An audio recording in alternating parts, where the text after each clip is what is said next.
future. Man, I wish that we were in the high-tech sci-fi future of hovercrafts, not social media addictions. Like, we weren't even paying attention. Oh my god, Ilya just like, he's... Dude, why are you here? I bet you they won't do that again. Season 3, I bet you they won't do that again. I never thought I would be sitting here sobbing.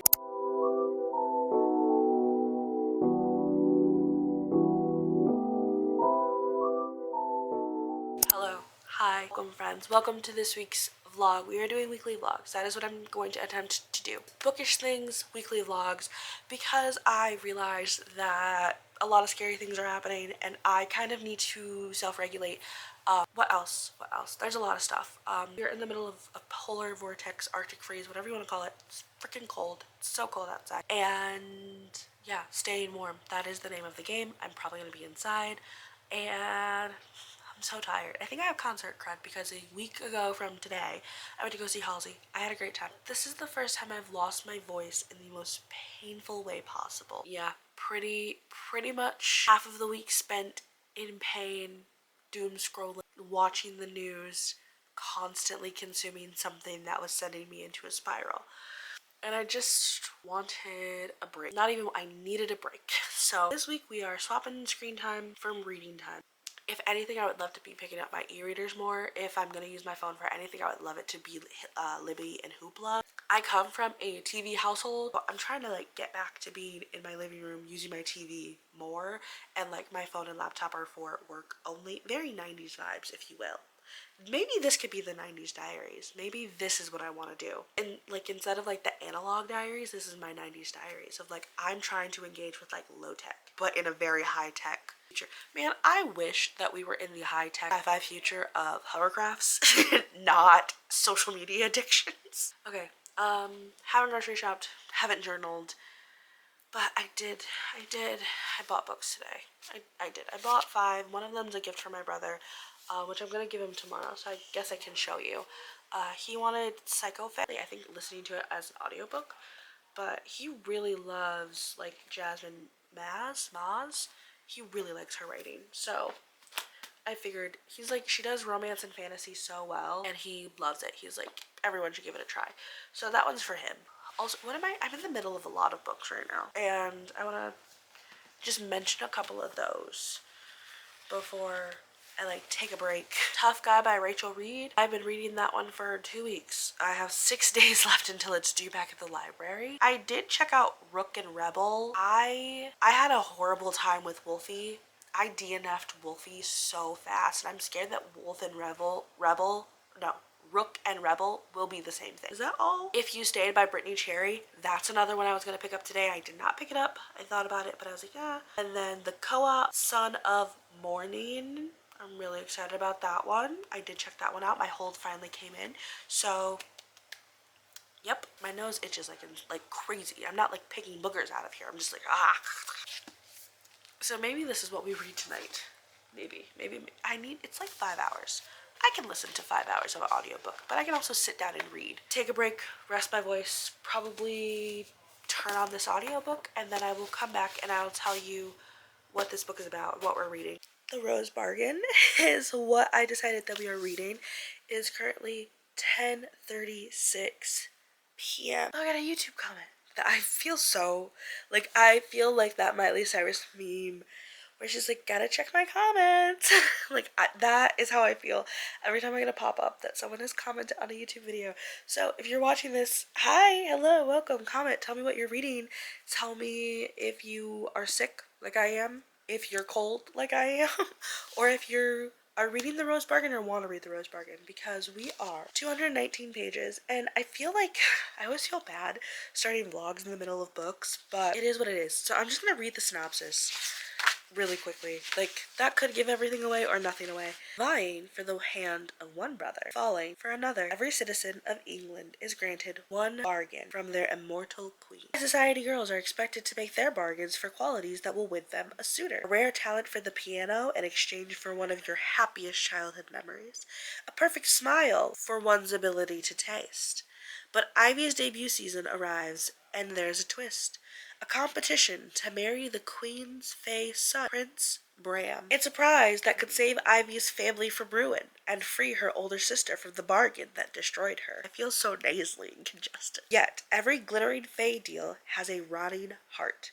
And amidst the lavish balls and vicious competition, there is a dangerous alliance between the prince's rakish younger brother, Prince Emmett. Ivy realizes that at the center of the contest lies a dark plot that could destroy all of England, and her heart with it. That was rough. Couldn't breathe through half of it, trying not to sound disgusting. Ivy's family is ruined. They're disgraced because the oldest daughter, I can't remember, Faye? Not Faye. What is her name? I can't remember what her name is. The eldest daughter made a bargain and then something happened. She went missing for a couple days, came back, huge scandal. Because of this huge scandal, her family is ruined. Nobody wants to associate with them. No one wants to talk to them. And so Ivy is hoping that by winning the competition to be the next, princess, that it'll put her family back in the spotlight, the good graces of the ton of high society. But the bargain that the queen makes with you does take something. And historically, she's taken things and it's been a little bloody. She's taken some fingernails, she's taken an ear, a pinky, a toe. But now she's getting a little silly goofy with it and she doesn't make a bargain. She does, but it doesn't work. And so she's like, then I don't want anything from you. That's really all I wanted. So I guess I'll join the competition. Ivy is she's determined to win this competition for a number of reasons. One, if she wins, there's a chance that she could overthrow the queen. There's a chance that she could be the queen eventually. And maybe if the queen is no longer in power, she can undo all of the bargains that she's made. That could be good for some, bad for others. Who's to say? And you also get snippets of the other girls. There are 6 girls in total. 6 girls competing, so the 5 other girls, you get their point of views sprinkled into the story. We've gotten 2 so far. You get to know why they signed up for the competition. Okay, the rose bargain. Let's keep her going.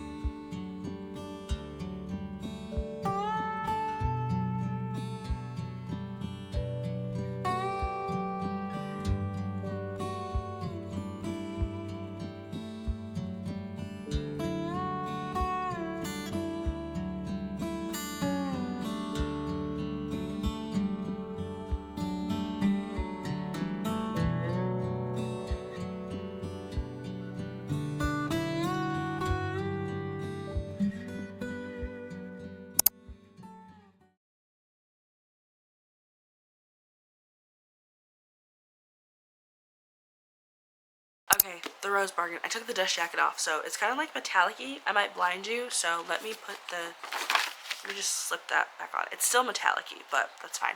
I don't think I explained a single thing. By the way, it's the next day. I had a fitful sleep. It was good but bad. I woke up, I've been up all day, saw my mom, went grocery shopping. I did not take you with us because that was a lot. We left our list at home, so we ended up going to 3 different stores, which was the plan. And I checked, we got a lot of stuff off of that list. I'm back to talk about this book now. I have my voice. I played a video game for a couple hours last night and I listened to this book. 60 pages. I got 60 pages through before I fell asleep. Okay? We learned a lot. There was a lot of plot knowledge that was dropped on us. First off, we met our first immortal character. His name is Edward. I believe that's how it's pronounced. And he gives Ivy and Emmett a lot of detail. I think I've explained this book. I hope I've at least read the flap. I do remember reading the flap. But basically, Emmett and Ivy are trying to overthrow the queen. They're trying to unseat her.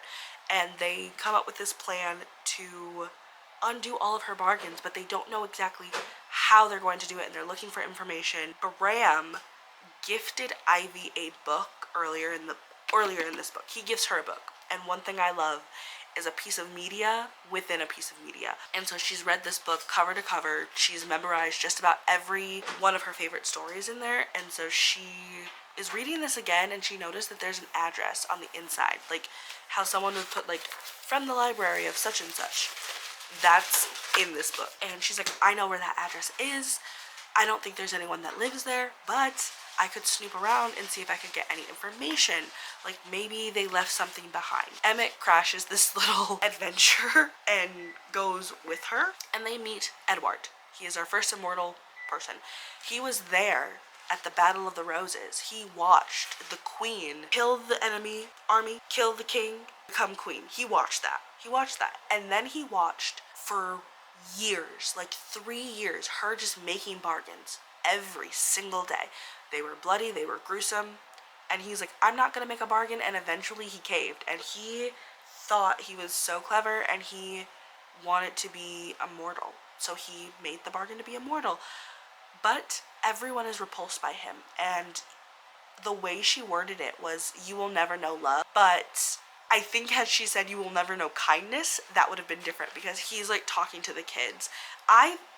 One thing that I love, besides a piece of text within with like media within media, right? Besides that, I love an immortal man who has had time to think and reflect and is just kind of like, I wish I didn't, but I'm here. So the kids are like, what did you do? At first, I did exactly what I told her I would do. I sailed around the world. First to France, then to Europe, spent a few years in China, Africa, the Americas, but everywhere I went, it was the same. Inns shut their doors, barmaids refused to pour me ale. I would walk into a room, and everyone else would walk out. Eventually, I came back here, to the house I grew up in. The same house where the last people on earth who ever loved me died. That, when I listened to that, I was like heartbroken. I was like, oh yeah, I wish I had tabs. I just dog-eared the page because I was like, that one was so good. Emmett asks, what do you do now? And he says, I sit, I read, and I wait for the end of the world. And the narrator, when she reads that, melancholy. It's just like so mournful. It's like grief. He's grieving the fact that he's living forever and he cannot die and he wants to die. And he starts listing, like he just starts going on and on and on about every rebellion that's ever happened. And Emmett's like, there's no record of this. Of course not. Why would the despot provide a record of her people's hatred towards her? It's the same reason there are no books other than the ones in the libraries that I keep. So he has libraries. That's where Bram got this book from. So because Edward is not Edward, I think it's Edward. Because he's not helpful, they leave. They storm out and they realize that the horse that took them got spooked by the storm that's coming, and they have to go into town, which did I mention they were with a hunting party. So like they were pretty close to the house that they needed to go to, which was close to another town, and they got trapped in this small town by a storm, and they're like, shit. I cannot get back in time. I ran away. I broke all the rules. I'm not gonna make it back before they notice that we're gone. So yeah, I'm kind of ruined and there's nothing I can do about it. I give up. There's no way that I can explain what I was doing in this town. And then they head back to camp ready to explain themselves. But wouldn't you know that everybody else also got stuck in the middle of the woods during that rainstorm. They don't know that they left. They have no clue that they have gone off and found all. They don't know. So Ivy, still in the competition. She can still become the princess if she really wants to. But now we're in chapter 26, and Bram is confronting Emmett about Miss Ivy and her affections towards each brother. I just read a little bit. Bram knows that they weren't at camp. At least he knows that Emmett wasn't at camp. He knows that Emmett was not there that night. So now he's gonna talk to his brother. Emmett, Bram, they've just talked, and Emmett is laying on thick how much he does not like Ivy. He's like, I don't like her. She is too coddled by the world. She is inelegant. Her sister's crazy. She might be crazy too. And Ivy is like, she can hear this because she's hiding away from this conversation, and she's like, he's using the things that I told him in a very private, vulnerable moment to reject me to his brother, which is like, yeah, I don't want him to say what happened between us, but damn, you didn't have to be so mean about it. And I think Bram really likes Ivy. But I think Bram might be our bad guy. But I don't want him to be. I don't want him to be.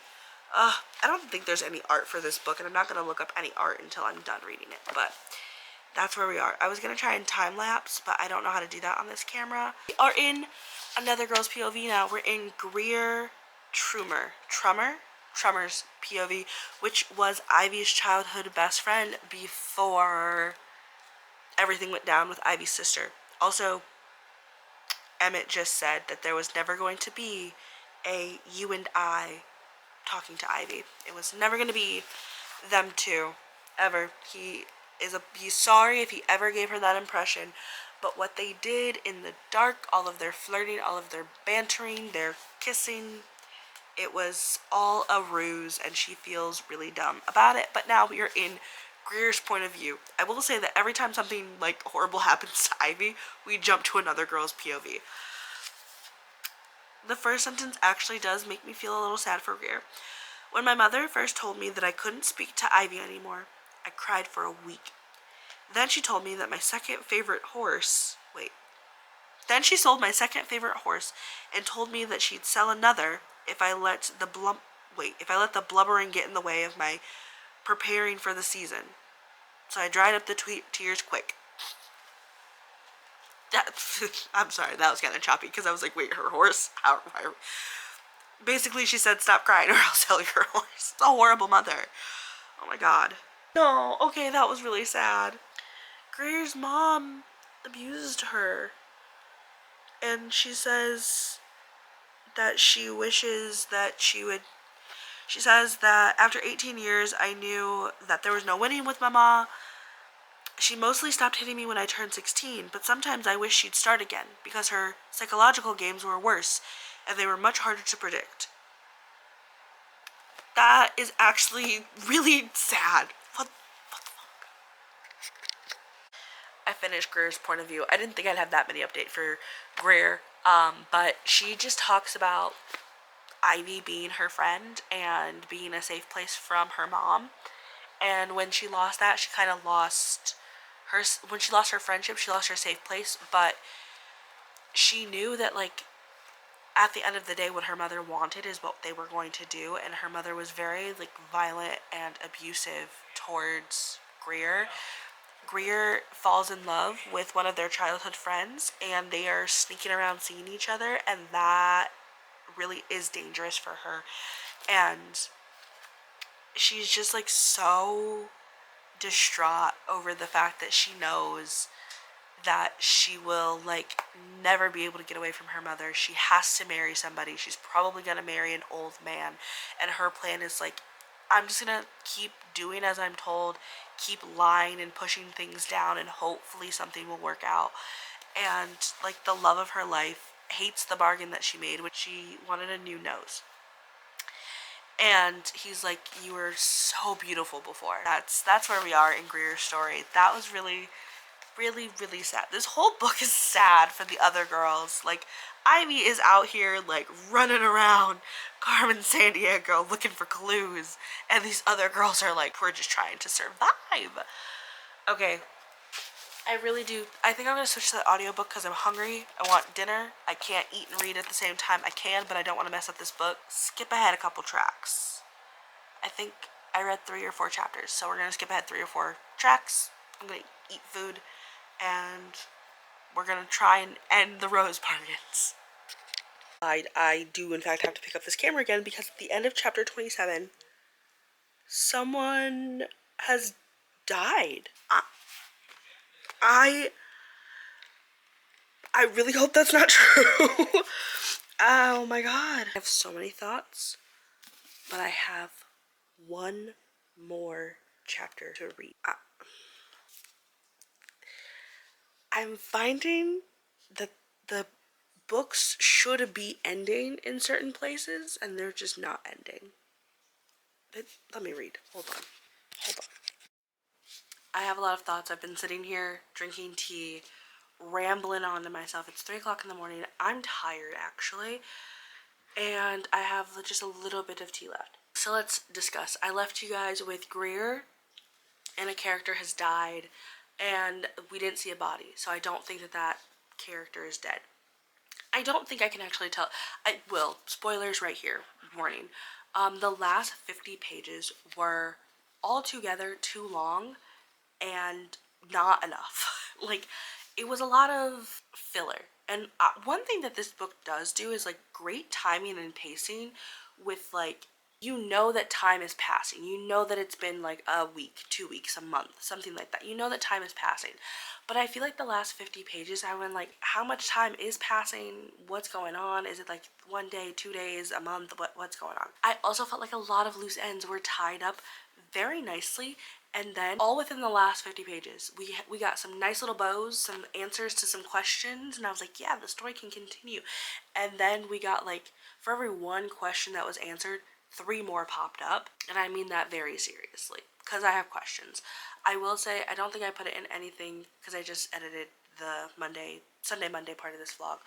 I called Lydia. What's wrong with her? She was with the Fae. I knew she was with the Fae because it's mentioned very early on in the book, very early on in the book, that she craves fruit. She craves fruit, and she is like eating handfuls of it, and sugar and sweets, and that's all she ever wants. And I'm like, oh, Fae. She wants fairy fruit, fairy wine, fairy food. And human food doesn't, like, satiate that want of the sickly sweet Fae food. Called that. She was with the Fae. Didn't know why she was with the Fae. And then there was something that happened, I want to say chapter 28, 29-ish. And I was like, oh, I've put it together. Like, I didn't. Like, I was right. I was on the right track. But the way that Miss Peyton Smith put it together. Girl, what was that?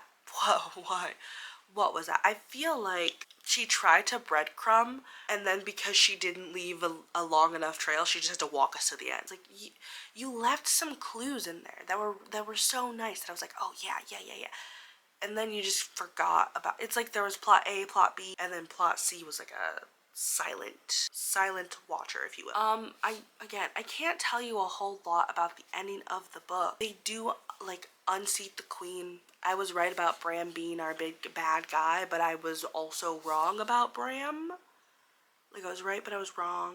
Very confused about that, actually. I wish that it was kind of like the last 100 pages all of this happened, and it was paced appropriately, and we got some answers to some questions. I would like to compare the ending of this to the ending of Cruel Prince, but unlike Cruel Prince, there are a lot of breadcrumbs that led us to the answer, whereas in this one, she kind of gave us some in the first, like, 25%, and a little bit at 50%, and then at 75%, she's like, we weren't even paying attention to Bram and Lydia, like, or Greer or Faith, which I do like Faith, actually. I love Faith. I love Faith and Marion. Oh my god, I love everyone love Faith and Miriam and Olive. I like Olive. I really do like Olive. Oh, how I yearn for a table of contents. Am I happy I read this book? Yes. Who would I recommend this for? Young adult romantasy, historical fantasy lovers. If you love Regency romances with fantasy, I'd pick this one up. Am I excited for book 2? Yes, only so. I hope it's a lot thinner than this, because there's not a whole lot that she's got to. She left one big wide door open, so there's not like a lot of things that we have to go find Emmett, we have to go find Lydia, we have to go find the Fae Queen, we have to stop Bram, maybe fix everyone's bargains, maybe, if we even want to do that, which we don't want to do that. So there's 4 things we have to do in the sequel, whereas in this one I felt like there was a lot of things that Ivy had to do. Again, she's like looking for clues up, right, down, left, center, right, and all the other girls are like, we're just trying to survive. That's all I want to do. So I'm excited, but book 2 is not top of my TBR. It's not priority, but the rest of it was actually well done. Actually, hold on. Yeah, maybe we'll pick another book. Yay! I'm gonna go to bed now. That's what I'm gonna do. Happy New Book Tuesday. So far, so good, actually. We're making a smoothie today, which I haven't made a smoothie in a hot minute. I had a recipe for one that I really wanted to try. I don't really want, like, an ice cap. There's this red velvet one, but I don't have frozen cherries. But I do have everything else, so maybe we'll do like a red velvety type of thing. I'm currently boiling eggs and making sausage, so that's supposed to be my lunch. Something bland, something that I can like eat at work. I don't want to go to work today. I didn't vlog last week. Because I worked 7 days straight. I was so tired. And I was sick. I was sick and I was there every single day, and I was like, guys, I shouldn't be here. I want to go home. They only let me go home like one day, and I was like, this is not good. I worked for like 6-7 days straight, and then I have one day off, and then I'm back working 6 days in a row. Something's got to give.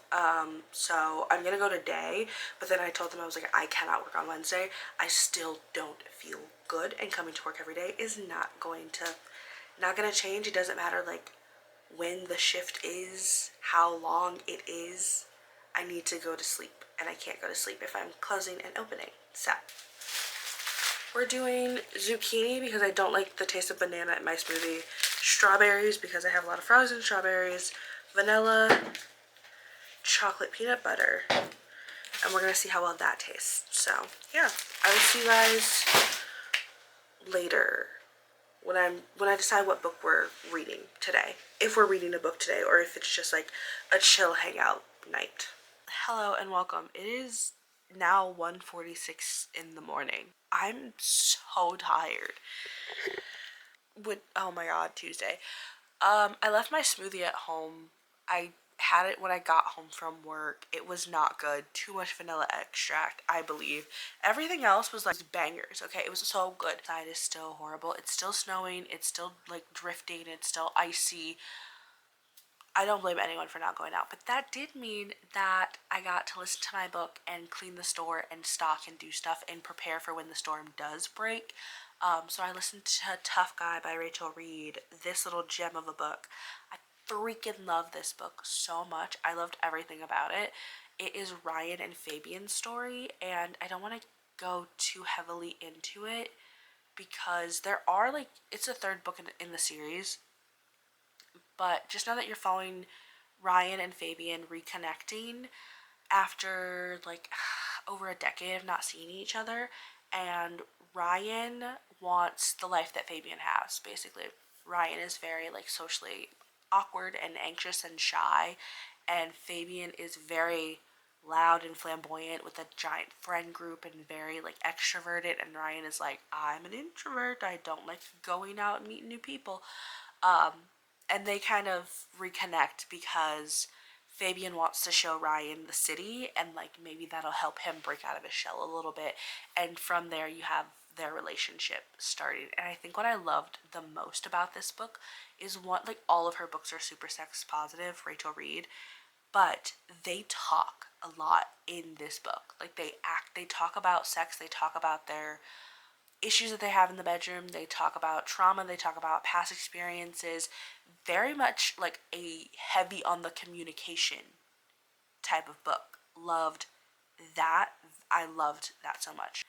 Oh, there is a Ilya scene in this book. If you like Ilya from Heated Rivalry, he is starting to be my favorite. He is starting to have little, hold on, is this kind of crazy to do this? I haven't seen the show yet, but we're gonna go to Etsy. This might be insane.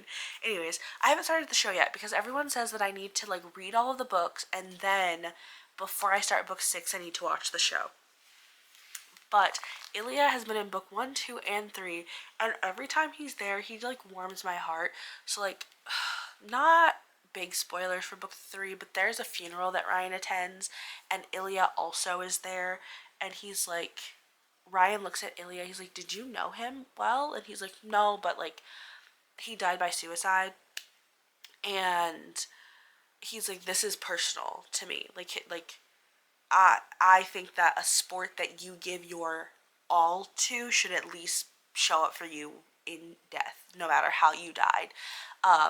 And Ilya has like, suicide is a trigger for him, and it's something he thinks about a lot, and something that he like talks about in book 2. And him showing up for this funeral and him talking to Ryan like really kind of like put some things in perspective for Ryan, but also in book one when he shows up to talk to Scott about Scott and Kip and about him coming out and doing it so publicly, like, oh my god, Ilya just like, he's like, dude, why are you here? Like, why are you here dropping these little bombs? I think that Ilya is like Rachel Reed's favorite character, because why the fuck is he everywhere? Why does everyone talk about Ilya? But now I have, it's been 20 minutes, oh my god. But now, yeah, I have days to spend with you reading, so I'm really excited about that. Okay, hi, welcome. It is Wednesday, 11/11. Ah, make a wish. Okay, it's actually snowing right now. That's insane. I am actually getting ready to go out to get breakfast with friends, even though it's like 11 o'clock. We're gonna go get crepes, and I'm really excited because usually like I can get hot, like a hot warm-ish latte. I'm gonna hope that they have oat milk. Usually they don't have oat milk, so I think I might substitute it for almond, but yeah, if not, my favorite coffee place is also literally right around the corner from where we're going. So I picked up my handy dandy e-reader and I started reading Elevator Pitch. I think it's Evelyn Lee. I have to double check that actually. But it's book one in the Hapless Love romances. This book came out in 2024. I was supposed to read it all of 2025 and I just did not pick it up. And now I fear that I can't get a copy of the book indie. I really want an indie copy of this book, and I think I might just have to bite the bullet and order it, because this always happens to me, is that I'm waiting for a book to come out. I'm just gonna add that to my cart and see what happens. I might end up buying it because I do have credits to use on Amazon. Elevator Pitch, I think it's really cute. You're following, it sounds like it'll be cute, but I think it's gonna be spicy. You're following a woman who's about to turn 30. I love 30s. I love female characters in their 30s. That is my dream age. Every year I get closer and closer to being 30. I get so excited. I'm still like many years off, but like 32 is my dream age. Anyways, she's made like a fuck it list, like a bucket list, but after getting out of her abusive relationship with her ex-fiance, he never really let her have agency or explore or like do anything. So she's like, no, I want to do things. I want to explore kink and sex, but I also want to know how to bake. I want to go on dates. I want to have a picnic and spend time with friends. And she's slowly crossing things off of her list. My car started. It is warming. I gotta go grab shoes, obviously. I need boots. And my coat.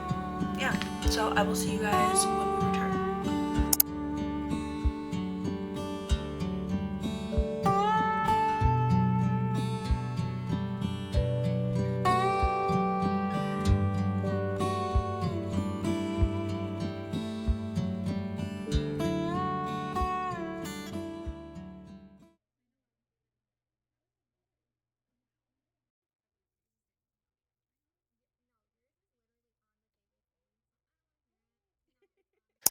Okay.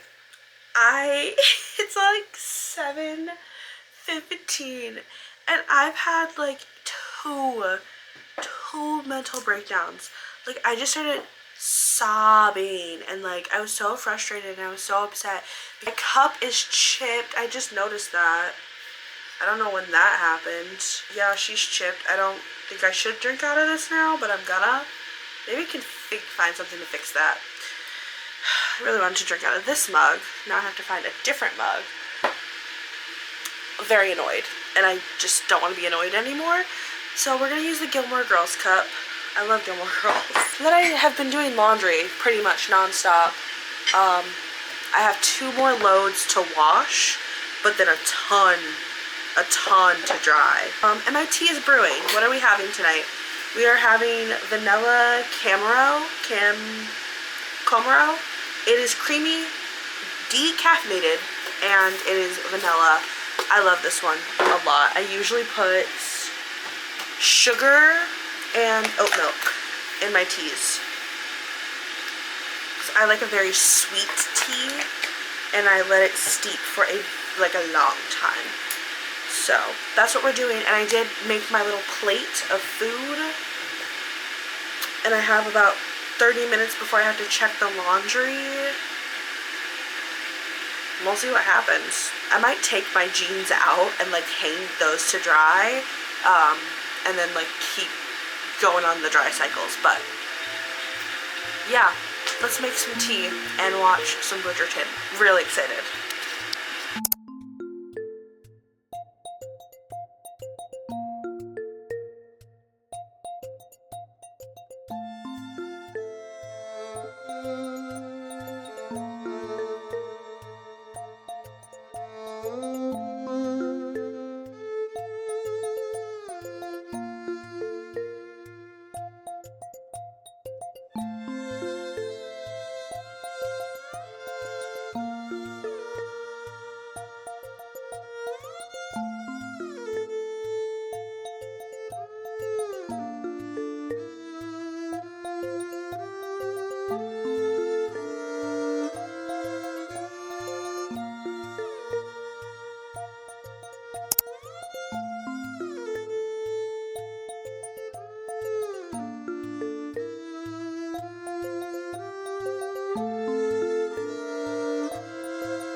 We are one episode down. I think I can watch another episode before I have to go to bed. And I think we're back up. I think we're back up because season 3 of Bridgerton was a rocky coaster. It was a roller coaster, okay? Season 3 of Bridgerton was not my favorite. In fact, I like the... I didn't like anything about season 3, for being so honest. I love Lady Charlotte, though. Like, Queen Charlotte, love that show. But, like, I didn't really love season 3. I don't watch it, but...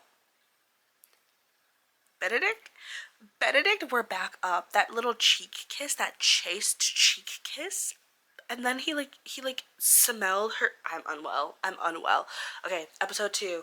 Time transfixed. My camera's gonna die. But that's where we are. We are back to the childhood flashbacks. I need the backstory in flashbacks. Whatever, again, I bet you they won't do that again. Season 3, I bet you they won't do that again. Nary a flashback in season 3. They put it back. Whatever was missing from the sauce, they put it back in the sauce. I feel so great. I feel great. I just spent an hour watching. I have 2 more episodes.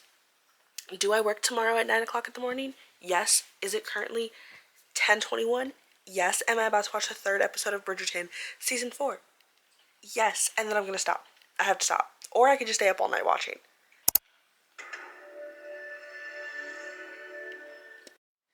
I have 1 more episode of Bridgerton to watch tonight. Oh my god. The 4th episode is literally called An Offer from a Gentleman. Is he gonna be like, come work for me? I thought that I was not gonna care about Benedict's story. I thought that I was not gonna care about Benedict at all, and here I am, absolutely fawning over Benedict, and they've only kissed. Oh my god. Okay, 1 more episode, an hour left to go. This has been a really good... I was like actually seething, boiling with anger earlier today. I was like, I just need a break. I just need to watch Bridgerton for 4 hours, and yup.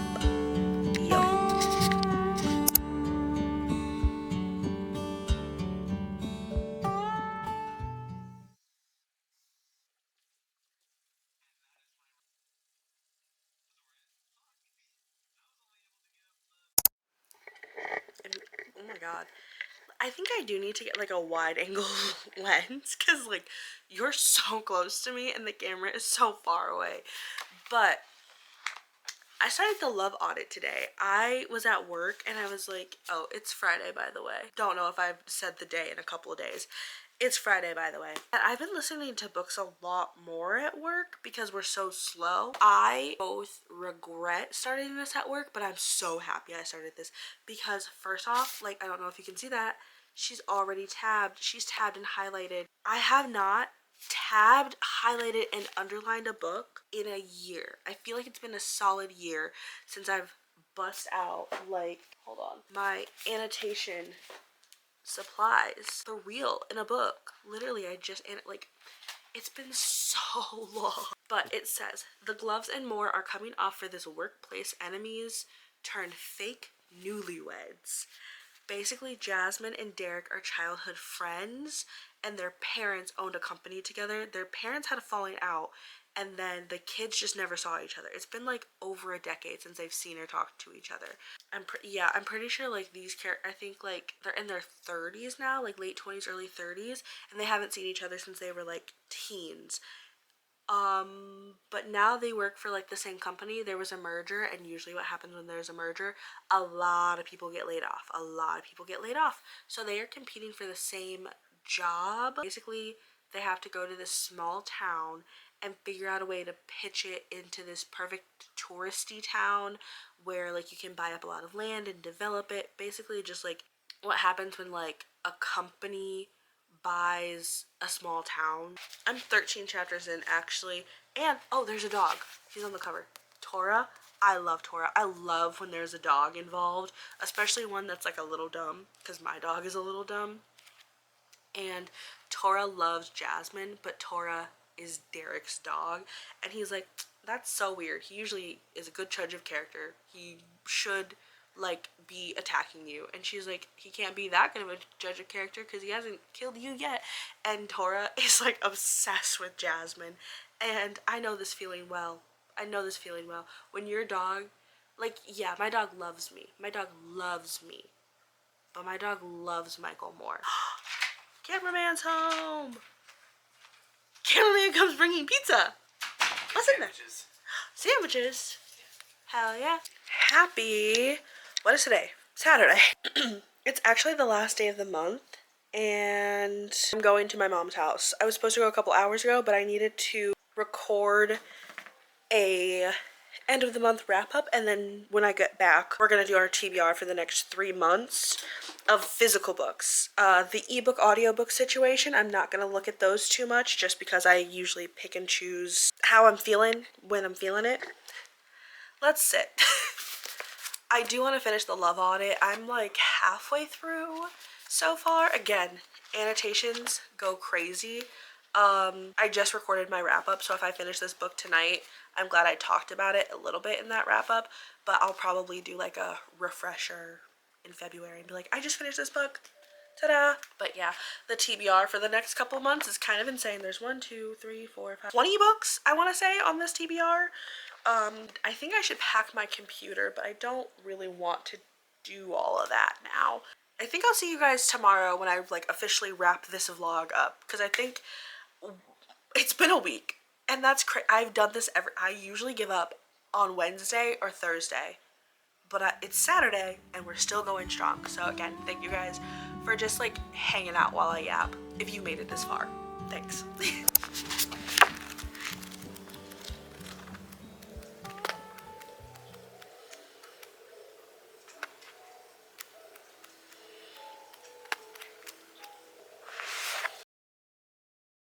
I never thought I would be sitting here sobbing while reading a rom-com because they just like talked about the Tulsa massacre and what led all of these families to like rebuild in Miller's Cove.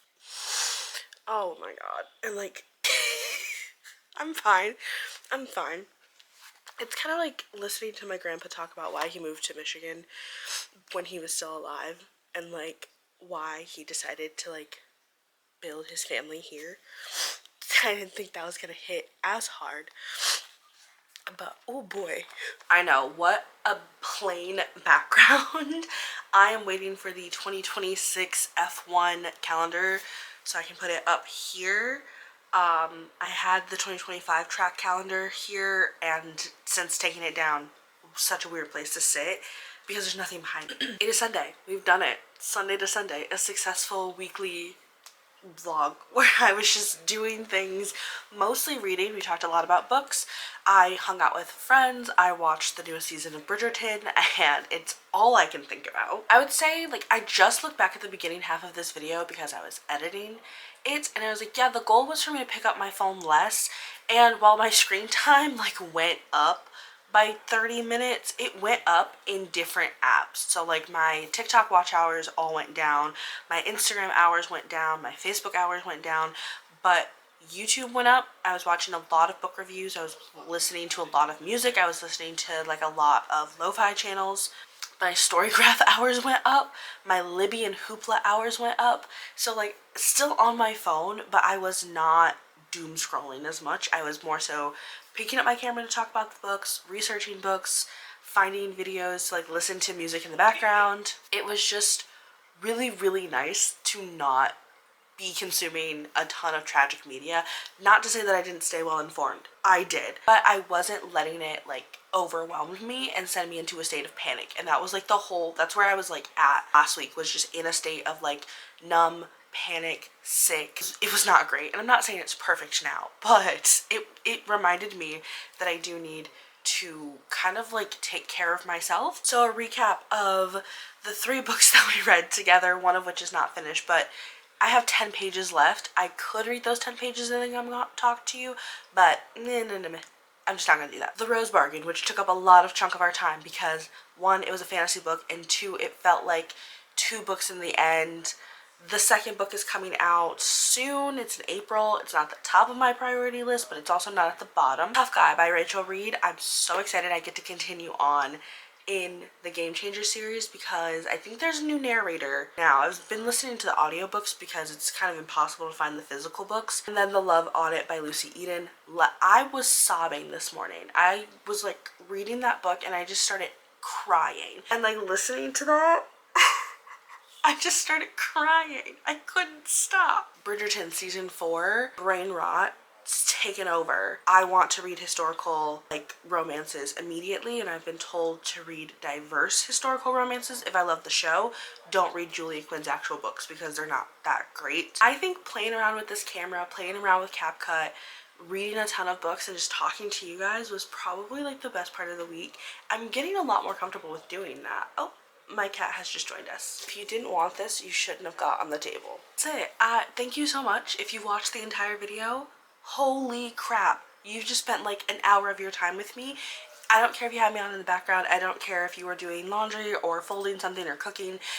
Thank you so much for watching because I like making long vlogs. 1, I talk a lot. 2, I think doing a week vlog and it being less than an hour, girl, what did I miss? Like, I'm so nosy. And I hope you're just as nosy. Going into this upcoming week, there's a lot of cleaning that has to happen. I'm preparing for a Valentine's Day party.